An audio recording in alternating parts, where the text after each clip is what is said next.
왕의 복음 오늘 설교 제목 같이 읽겠습니다. 같이 읽습니다. 울면서라도 씨를 뿌려야 합니다. 지난 시간에 이어서 계속 팔복 말씀 같이 나누고 있습니다.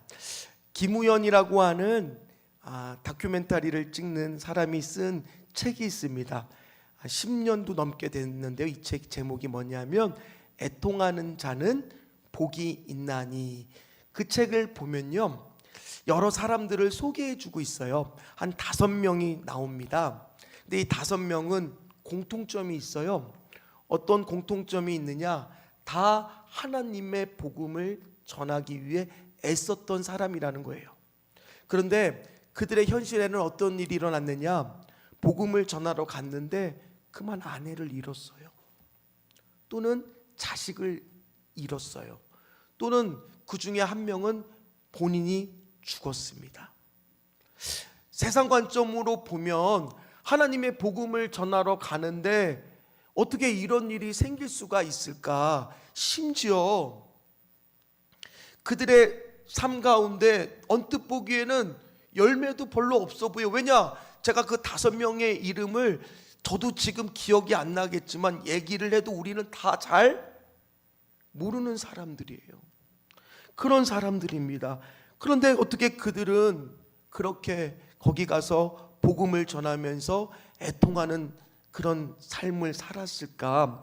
특별히 오늘 솔직히 처음에는 이해가 안 됐지만은 이 김우연 작가가 쓴 책의 맨 마지막에 에필로그에 보면 이렇게 말을 하고 있습니다. 제가 좀 읽어드리겠습니다.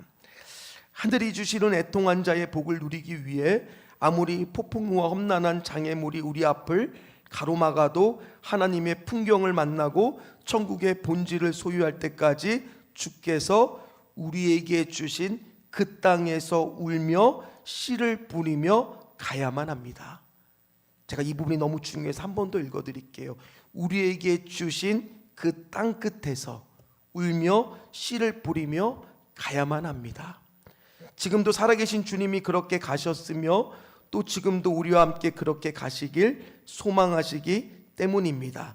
그것이 애통이며 위로이며 진정한 부흥입니다. 그 책이 그렇게 마무리를 하고 있어요. 사랑하는 성도 여러분, 그렇잖아요. 우리가 애통이라고 했을 때 위로까지는 마음에 이해가 되는데 그것이 오늘 뭘로 이어질 수 있다는 거예요? 회복을 뛰어넘어 부흥까지 연결이 된다라는 거예요. 이 말씀에 오늘 우리가 어떻게 하면 우리 가정이 애통함으로 인해서 내가 밟는 그 땅, 내가 있는 그 직장, 내가 섬기고 있는 교회 가운데 애통을 뛰어넘어 위로를 받는 것을 뛰어넘어 하나님의 부흥의 역사가 이루게 될지 오늘 꿈꾸면서 여러분들의 말씀을 듣기를 간절히 소망합니다.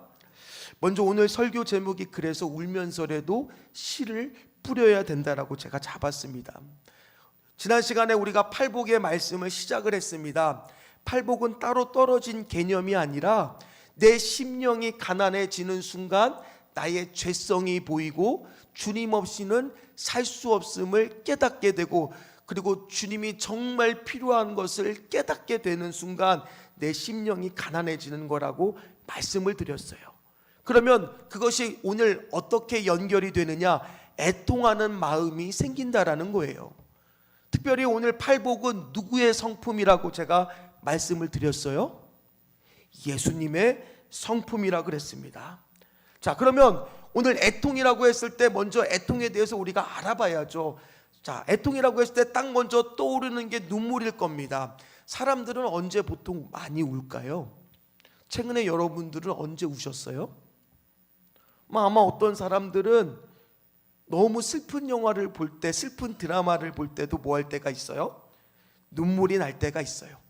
또는 직장 생활 가운데 너무 서러운 일을 당하면 나도 모르게 뭐 할 때가 있습니까? 눈물이 날 때도 있습니다. 또는 너무 기뻐서 뭐 할 때도 있어요? 눈물이 날 때도 있어요. 따라서 모든 눈물이 오늘 성경이 말하는 애통은 아닐 거라는 거예요. 그럼 성경이 말하는 애통은 무엇일까? 사도 바울은 이렇게 말하고 있습니다. 고린도후서 7장 10절 말씀을 한번 같이 읽도록 하겠습니다. 하나님의 뜻대로 하는 근심은 후회할 것이 없는 구원에 이르게 하는 회개를 이루는 것이요 세상 근심은 사망을 이루는 것이니라. 사도 바울은 두 가지를 말하고 있어요. 하나는 뭐를 말합니까? 하나님의 뜻대로 하는 근심과 세상 근심이 있답니다. 그런데 이 근심이라고 하는 단어는요, 번역하면 다른 뜻으로 보면 슬픔이라는 단어와 고통이라는 단어와 똑같대요. 따라서 우리가 하나님의 뜻대로 하는 눈물이 있고 애통이 있고 세상적인 슬픔과 애통이 있다라는 거예요. 그러나 두 가지는 극명하게 차이가 있대요. 하나님 앞에서의 애통은 어떤 것이 있답니까? 구원에 이르는 회개가 일어난대요.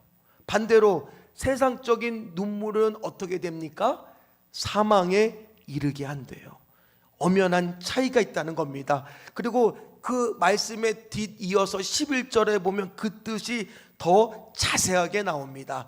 자, 보니까 하나님의 뜻대로 하는 눈물과 애통은 어떤 것이 있느냐, 우리 안에 얼마나 오늘 말씀 가운데 주님을 더 간절하게 만드는지, 얼마나 더 진리를 사수하는 변증에 서게 하는지, 또 주님 앞에서 분한 마음이 드는 거룩한 분노가 생기는지, 하나님을 경외하며 두려운 마음과 사모하는 마음이 생기는지, 하나님 앞에 애통했을 때 내 삶에 변화가 일어날 수 있는 그 슬픔들이 생기기 시작한다는 거예요.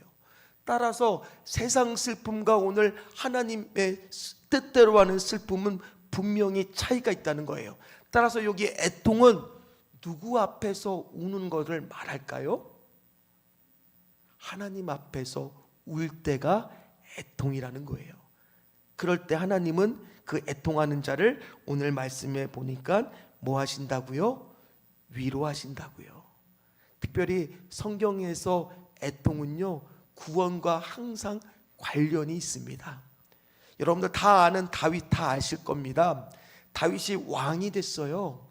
이제 좀 나라가 안정이 되니까 그전에는 늘 전쟁터에 나갔던 다윗이 후방에 남아 그냥 예루살렘 성을 지키게 됩니다. 그리고 할 일이 없는지 한밤중에 일어나 옥상을 거니는데 뭐를 봐요? 한 여인의 목욕하는 장면을 봅니다. 외면하면 됐을 텐데 머릿속에서 그 여인이 떠나지를 않는 거예요. 알아보니까 자신의 부하의 아내였습니다. 그럼에도 불구하고 그 여인을 강제로 취하고 맙니다. 그리고 그 여인이 임신을 하죠. 그 죄를 덮기 위해서 자신의 충성스러운 부하를 전쟁터에서 죽게 만들죠. 그리고 다윗은 세상 자비로운 의로운 왕인 것처럼 자신의 부하의 아내를, 불쌍한 아내를 아내로 삼는 자비로운 왕인 척을 하게 되죠. 그때 하나님께서 다 아시고 누구를 보내세요? 나단 선지자를 통해서 꾸짖게 됩니다. 그때 다윗은 어떤 마음을 가졌느냐? 시편 51편 17절 말씀 같이 읽도록 하겠습니다. 하나님께서 구하시는 제사는 상한 심령이라. 하나님이여 상하고 통회하는 마음을 주께서 멸시하지 아니하시리이다. 오늘 말씀을 보니까 다윗이 하나님 앞에서 뭐 하기 시작했어요? 울기 시작했어요. 자신의 죄성이 보이는, 심령이 가난해지는 순간 애통하는 마음을 품고 하나님 앞에 진심으로 뉘우치기 시작했다라는 거예요. 이게 애통이라는 겁니다. 애통은 하나님 앞에서 우는 거예요. 오늘 성도 여러분들 질문을 하나 드리겠습니다. 최근에 하나님 앞에서 울어보신 적이 언제이십니까? 애통하는 마음을 가지고 하나님 앞에서 내가 정말 눈물을 보이면서 절실하게 오늘 통회하는 마음으로 기도해 본 적이 언제이십니까? 특별히 오늘 팔복은요, 누구의 성품과 관련이 있다고 제가 말씀을 드렸다고요? 예수님의 성품이요. 그러면 우리가 이 애통한다는 말씀을 더 잘 이해하기 위해서는 예수님은 언제 우셨는지를 보면 되잖아요. 복음서에 보면 예수님은 2번 우신 기록이 나옵니다. 한 번은 언제냐? 요한복음 11장이에요. 누가 죽었을 때? 나사로가 죽었을 때 그 무덤 앞에서 요한복음 11장 35절에 보면 어떤 말씀이 있었냐? 예수께서 눈물을 흘리시더라. 아니, 여러분들 이해가 되세요? 조금 있으면 여러분 말씀을 아시는 분들은 나사로를 조금 있으면 뭐 하실 거예요? 살리실 거잖아요. 아니, 살리실 나사로인데 왜 예수님은 그 무덤 앞에서 눈물을 뚝뚝 흘리셨을까? 여러분 그게 이해가 되세요? 그런데요, 그 눈물을 본 사람들의 반응을 보면 이해가 됩니다. 자, 그 반응을 본 유대인들이 뭐라고 말했냐? 뒷이어 36절에 보면 보라, 그가 누구겠습니까? 나사로를 얼마나 사랑하셨는가. 즉 예수님은 뭐 때문에 눈물을 흘리신 거예요? 한 영혼을 위해서라도 눈물을 흘리셨던 분이에요. 그 영혼의 죽음을, 슬픔을 공감하고 아파하면서 우셨던 분이 바로 우리 예수님이라는 거예요. 우리 성도님들도 마찬가지잖아요. 세상 살면서 여러분 눈물 한번 안 날 일들이 있습니까? 눈물 골짜기를 지날 일들이 얼마나 많습니까? 내가 주님 앞에서 정말 목숨을 다해 충성을 다 바쳐서 헌신하고 열심히 애를 썼는데도 불구하고 내 안에 경제적인 문제가 해결되지 않을 때도 있어요. 내 안에 있는 병마와 싸우고 있는데 이 병의 문제가 쉽게 해결되지 않을 때도 있습니다. 자녀는 왜 이렇게 말을 안 듣는지 탈선을 하기도 하고 때로는 속썩이는 일들이 한두 번 일어나는 게 아닙니다. 때때로는 살면서 나쁜 사람들의 속임수에 당하기도 합니다. 그럴 때마다 또 억울하게 비난을 받을 때마다 우리는 속절없이 쏟아지는 눈물의 골짜기를 지날 때가 있어요. 오늘도 이 자리에 앉아있는 분들 중에서는요, 어쩌면 다 웃고 지금 즐기고 있는 그 시간에도 한곁에서 주님의 옷자락을 붙잡고 은혜의 보좌 앞에 나가서 자신의 가슴 아픈 고통과 슬픔을 고백하면서 눈물을 뚝뚝 흘리고 있는 성도도 있을 수 있다는 거예요. 그런데요, 오늘 예수님도 그 영혼을 위해서 뭐 하신다는 거예요? 눈물을 한 영혼을 위해서도 흘리시는 분이라는 거예요. 이것이 오늘 우리에게 어떤 기쁨과 은혜를 주십니까? 하나님이 우리의 눈물을 아신다는 거예요. 우리의 마음을 아신다는 거예요. 우리를 사랑하신다는 거예요. 그 한 영혼도 절대로 외면하지 않고 소중히 여기신다는 거예요. 내 모든 시험 무거운 짐을 주 예수 앞에 아래이면 근심에 쌓인 날 돌아보사 내 근심 모두 맡으시네.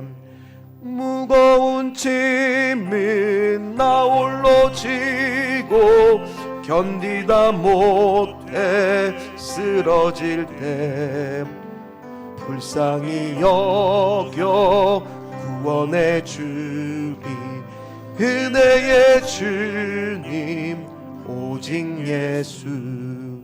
오늘 우리가 상한 심령으로 주님 앞에 통회한다 마음으로, 그게 애통이거든요.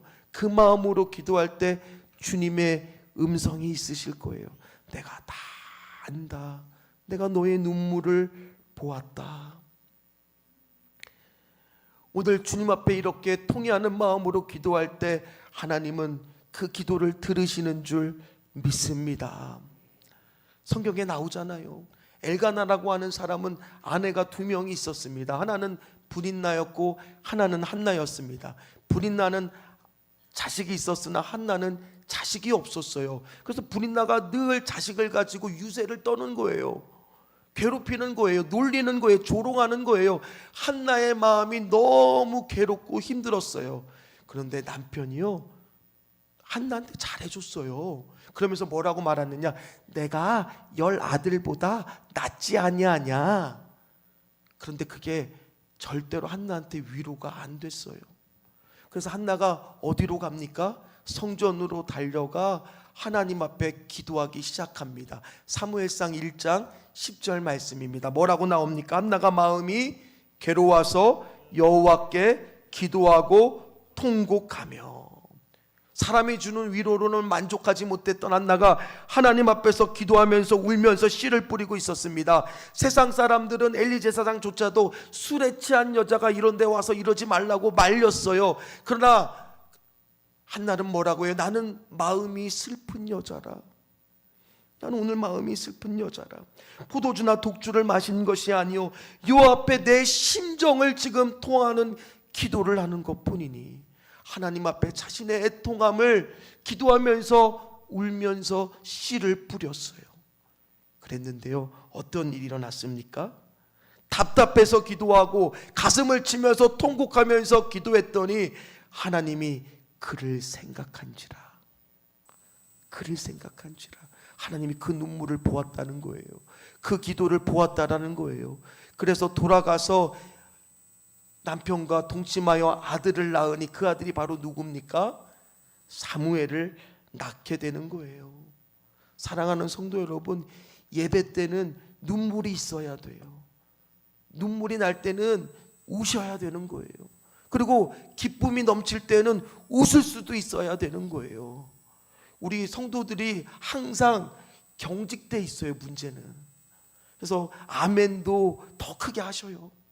눈물이 날 때는 마음껏 우시는 거고, 기쁠 때는 하나님 앞에 마음껏 기뻐하는 겁니다. 이 자유함을 누리는 시간이 바로 이 예배의 시간이라는 거예요. 그러면 성도들의 얼굴이 달라지기 시작합니다. 오늘 기도를 마친 한나의 얼굴도 성경에 보면 다시는 얼굴에 근심하는 빛이 없다라고 나와요. 우리의 얼굴빛이 달라지는 시간. 비싼 화장품만 찍어 바르지 마시고 하나님 앞에 나와서 우십시오. 기도하십시오. 그것이 하나님의 은혜가 회복되는 시간, 우리의 마음이 상한 심령이 주님 앞에 위로받는 시간, 그 시간이 바로 이 시간인 줄 믿습니다. 특별히 우리 남자분들도 마찬가지예요. 지위 고한을 막론하고 히스기야 왕도 이사야 말씀에 보면 뭐라고 나오느냐, 38장 5절 말씀을 한번 같이 읽겠습니다. 너는 가서 히스기야에게 이르기를 내 조상 다윗의 하나님 여호와께서 이같이 말씀하시기를 내가 내 기도를 들었고 내 눈물을 보았노라. 내가 내 수완에 15년을 더하고. 지금 당장 병이 고쳐지지 않을지라도, 내 가난의 문제가 해결되지 않을지라도, 내 관계의 문제가 당장 응답이 되지 않을지라도 하나님은 애통하면서 하는 기도 가운데 반드시 오늘 히스기야처럼 내 기도를 들었고 내 눈물을 보았다고요? 보았더라. 보고 계신다라는 거예요. 오늘 문제가 해결되는 게 축복이 아니라 내 기도를 보고 내 눈물을 보고, 이게 축복인 거예요. 그랬을 때 오늘도 살아계시는 하나님의 위로와 소망과 은혜가 그 가정에, 그 심령에, 그 교회에 임하게 될 줄 믿습니다. 한번 상상해 보세요. 여러분들 가정 안에 한 영혼이 지금 놓고 가정을 놓고 눈물을 흘리는 사람이 있다면, 오늘 우리 교회 안에 애통하는 마음을 가지고 교회를 위하여 울어주는 성도가 많다라면, 또는 우리 전체가 이 나라를 위해서 눈물을 쏟으며 애통하는 마음으로 기도하고 있다라면, 그곳에 반드시 뭐가 임할까요? 회복이 임하게 되고 부흥이 임하게 될 줄 믿습니다. 왜요? 눈물을 사랑하는 자녀들, 그 눈물을 닦아주고 씻어주는 날은 반드시 오기 때문이라는 겁니다. 이렇게 예수님은요, 한 영혼을 위해서도, 또 한 영혼이 간절히 기도하는 것들을 놓고도 애통하는 마음을 함께 가지셨어요. 그러나 그것뿐만이 아니에요. 또 하나 우는 장면이 나옵니다. 누가복음 19장에 보면 예수님이 십자가 달려 돌아가시기 며칠 전에 감람산에 올라가셔서 예루살렘 성을 바라보시면서 뭐 했다라고 나오느냐, 가까이 오사 성을 보시고 뭐 했다고요? 우시며. 이때의 눈물은 굵은 눈물을 뚝뚝뚝 흘리셨을 거예요. 왜요? 하나님의 아들이 왔는데도 저들이 영접하지 않고 믿지 않는 모습을 보면서 저 수많은 영혼들이 저렇게 살고 있지만 40년이 있으면 이제 로마로 인해서 예루살렘 성은 함락이 되고 완전히 다 무너져 버릴 텐데, 저들의 안타까운 수많은 영혼을 보고도 예수님은 뭐 하셨다는 거예요? 우셨다는 거예요. 오늘 예수님은 한 영혼을 위해서도 우셨고 많은 영혼들을 놓고도 울었다라는 거예요. 따라서 우리도 오늘 하나님 앞에서 울 때 뭐를 놓고 우셔야 되겠어요? 영혼을 놓고 우셔야 돼요. 영혼을 놓고 우십시오. 특별히 여기 자녀들이 신앙생활 하지 않는 가정이 있습니까? 자녀들을 놓고 많이 우셔야 돼요. 많이 우십시오. 아멘이 나올 줄 알았는데 다들 그래도 신앙생활 잘 하시는가 보네요. 그러면 다행이고요. 그렇지 않다면 자녀를 놓고 많이 우십시오. 그 영혼을 놓고 우십시오. 그리고 거기에 회복이 임했다면 이제 그 문제를 뛰어넘어 이 세대를 놓고 우십시오.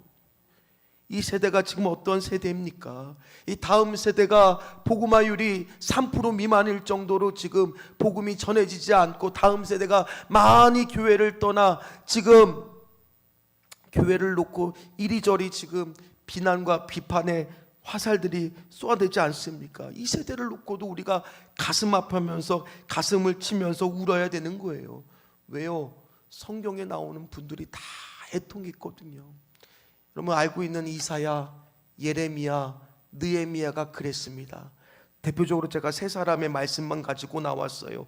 이사야 66장 2절 말씀을 보세요. 거기에 보니까 어떤 마음이 있습니까? 무릇 마음이 가난하고 심령에 통했다라는 마음이 나옵니다. 또 예레미야 얘가 1장 1절 말씀을 보십시오. 어떻게 시작을 합니까? 슬프다 이성이여, 전에는 사람들이 많더니 이제는 어찌 그리 적막하게 앉았는고. 그리고 느헤미야도 마찬가지입니다. 예루살렘 성이 허물어지고 불탔다는 소식을 듣고 수일 동안 슬퍼하며 금식하며 기도했어요. 사랑하는 성도 여러분, 오늘 애통이라는 곳에는 영혼을 놓고 하나님 앞에 우는 것이 있다라는 겁니다. 그렇게 되었을 때 하나님께서는 어떤 은혜를 주실까요? 회복을 주십니다. 부흥을 주십니다. 애통하는 자의 기도로 위로가 시작이 되고 부흥이 시작이 되고 회복이 시작이 된다라는 겁니다. 예수님은 늘 그런 사명을 가지고 기도하면서 우셨어요. 히브리서 5장 7절 말씀 같이 읽겠습니다. 그는 육체에 계실 때에 자기를 죽음에서 능히 구하실 이에게 심한 통곡과 눈물로 간구와 소원을 올렸고 그의 경건하심으로 말미암아 들으심을 얻었느니라. 하나님께서 들으심을 얻었느니라. 하나님께서 예수님의 기도를 들으셨다는 거예요. 근데 그 예수님의 기도가 어떤 기도였습니까? 오늘 히브리서 말씀을 보니까 심한 통곡과 눈물의 기도. 겟세마네 동산에서 자신의 사명을 감당하기 위해서 흘렸던 많은 눈물은 결국에는 순종으로 이르게 됐던 그 눈물. 오늘 마찬가지로 하나님은 여러분들한테 오늘 말씀을 통해서 무엇을 말씀하고 싶으실까요? 하나님 앞에서 영혼을 놓고 우십시오. 그리고 받은 사명을 가지고 저 많은 세대를 향해 복음을 전하면서 순종으로 나아가십시오. 이렇게 오늘 하나님이 주시는 애통하는 마음이 회복되는 거예요. 그랬을 때 하나님이 오늘 어떤 행복의 복을 주시느냐? 오늘 성경에 보니까 애통하는 자는 복이 있다 그랬습니다. 뭐를 주시기 때문이에요? 위로를 주시기 때문이에요. 그럼 그 위로가 뭐냐? 저 위로라고 하는 것을 제가 평상시에 원어를 잘 보지 않지만 이거는 중요하니까 파라칼레오라는 단어예요. 파라가 가까이, 옆에예요. 그래서 아마 이거 조금 아시는 분들은 아시겠지만 성령 파라클레이토스라고 하는 성령님과 파라칼레오와 같은 어원이에요. 그러니까 위로하시는 분은 누구예요? 성령님이요. 그리고 이 뜻이 뭐냐면 파라 곁에 가까이, 칼레오 부르다예요. 가까이 뭐 하는 거예요? 부르신다는 거예요. 오늘도 애통하는 사람들의 기도를 하나님은 들으시고 뭐 하신다고요? 가까이 부르신다고요. 믿습니까? 이걸 볼 수 있는 게 누가복음 18장에 두 사람이 기도하는 비유를 보면 알 수가 있습니다. 그림을 보면 이해가 빨라요. 그림을 볼까요? 두 사람이 기도를 합니다. 한 사람은 바리새인이었어요. 근데 바리새인은 오늘 보니까 어떻게 기도를 합니까? 머리를 하늘을 향해서 고개를 탁 들고 두 팔을 벌려서 기도를 해요. 어떤 기도를 하느냐? 나는 저 세리와 같지 않습니다. 나는 탐욕도 부리지도 않고 율법도 잘 지키고 그리고 하나님 앞에 11조도 잘했고 그리고 금식도 일주일에 2번 할 정도로 율법을 잘 지켰습니다 하면서 기도를 했어요. 그런데 세리는 어떻게 기도하느냐? 여러분들 집에 가서 성경 말씀 보세요. 멀리 서서. 오늘 위치적으로는 누가 지금 성전에 가까이 있어요? 바리새인이 가까이 있어요. 그러나 오늘 성경 말씀에 보면 멀리 서서 지금 세리는 기도하고 있는데 하늘을 쳐다보지 못하고 땅을 보면서 가슴을 치면서 통곡하면서 울면서 기도하는 거예요. 슬프도소이다. 내가 죄인입니다. 하나님이여 불쌍히 여기소서. 그랬을 때 하나님은 누구의 기도를 가까이 하실까요? 뭐 두말하면 아프죠. 세리의 기도였다라는 거예요. 사랑하는 성도 여러분, 오늘 어떤 기도를 하시겠습니까? 가슴을 치며 통곡하면서 여러분들이 애통하는 마음으로 기도하기 시작할 때 그곳으로부터 회복이 시작이 되고 부흥이 임하게 될 줄 믿습니다. 말씀을 마무리하도록 하겠습니다. 윤동주라고 하는 분 여러분 아마 기억하실 거예요. 서시라는 시도 썼고 제가 얼마 전에 십자가라는 시도 소개를 해드렸죠. 이분이 팔복이라고 하는 시도 썼어요. 네, 그분이 처음에 원고를 쓰는데 보시다시피 썼다가 지우기도 하고 잘 안 되는 거예요. 그런데 그 시를 가만히 보니까 8가지 복을 썼는데 이렇게 썼습니다. 다음 그림을 보여주시죠.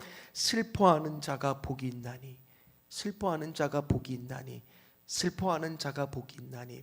몇 번을 얘기해요? 8번만 슬퍼하는 자가 복이 있나니 저희가 영원히 슬플 것이요.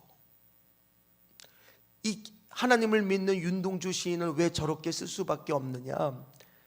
개인이 슬퍼서만 그런 게 아니라 개인의 상황도 감옥에 갇히는 암울한 상황이었지만 그 시대가 어떤 시대였습니까? 일제 식민지 시대였어요. 그 일제 식민지 앞에 나라를 빼앗긴 그 나라를 보고 가슴 아픈 마음으로 써면서 애통하는 마음으로 썼던 시가 바로 뭐예요? 팔복이라는 시예요. 그의 마음 안에는 뭐가 있었습니까? 이 세대를 위해, 이 나라를 위해 울면서 기도하는 마음이 있었다라는 거예요. 오늘 우리 안에 마찬가지입니다. 가지고 회복해야 될 마음은 바로 뭐냐? 한 영혼을 놓고도 애통하는 마음으로 가지고 기도했다라면 이제 기도의 지경의 문을 넓혀서 그 마음으로 기도했다라면 더 나아가 이 나라와 이 세대를 품고 눈물로 애통으로 기도하는 저와 여러분 되기를 간절히 소망합니다. 교회를 바라보고 있고 성도를 바라보고 있으면 저도 이제 2년 정도 담임 목회를 했지만 이런저런 일로 가슴 아파하는 성도들이 있습니다.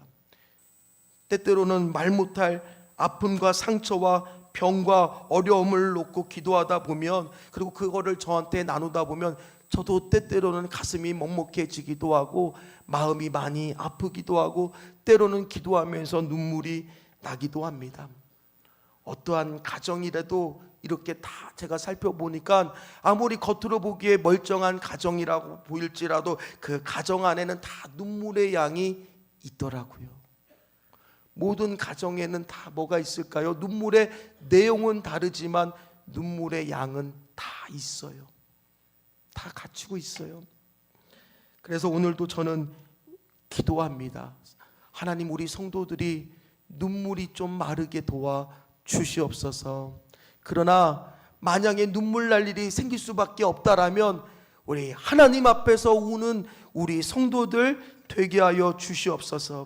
저들의 눈물이 시편 56편의 다윗의 고백처럼 주의 병에 담아주셔서 주님의 계수 안에 도와주시옵시고 고린도후서 1장의 말씀처럼 그리스도로 말미암아 눈물이 넘친 것 같이 위로도 넘칠 수 있도록 하나님 도와주시옵소서. 성령님이 저들을 위로해 주지 않으면 안 됩니다. 그리고 그 위로를 받았다면 주여 이제는 이 민족을 위해서 아버지의 눈물이 고인 곳을 바라보면서 함께 울 수 있도록 도와주시옵소서. 우리 성도들의 신앙이 그렇게 하나님 안에 팔복의 은혜를 다 같이 누리기를 간절히 소망합니다. 저와 여러분들이 그렇게 애통하는 마음이 회복이 되기를 주의 이름으로 축원합니다. 같이 찬양하도록 하겠습니다. 저는 이 찬양을 부를 때마다